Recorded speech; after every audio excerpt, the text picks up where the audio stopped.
Male priče. Strahinja putuje u svemir. Bila je tiha, mirna noć.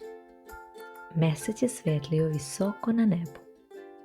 Mali Strahinja sedeo je na travi i gledao ga širom otvorenih očiju. Kako li je biti astronaut?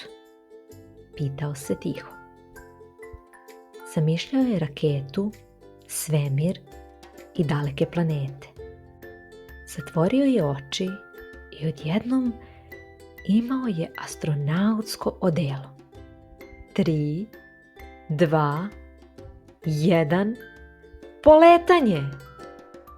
Raketa je poletela visoko sve do prve planete, Merkura. Zdravo! Ti si Merkur i najmanja planeta. Išao je dalje i stigao je do Venere. Venera, svetliš kao lampica u mojoj sobi. Treća planeta po redu bila je naša Zemlja. To je moj dom, najlepša planeta od svih. Zatim je došao do Marsa. Ti si Mars, crven si i zovu te crvena planeta. Sljedeći je bio ogromni Jupiter. Wow, ti si najveća planeta u svemiru.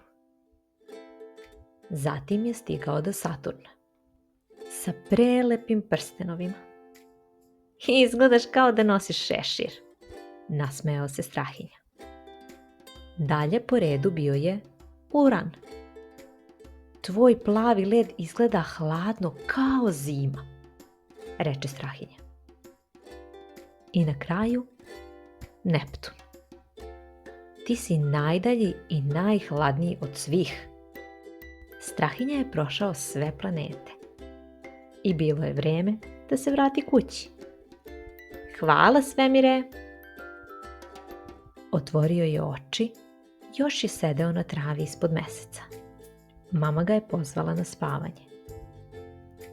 U krevetu, ušuškan pod ćebetom, Strahinja je šapnuo. Jednog dana ja ću zaista leteti među planetama. A u snu je već bio tamo.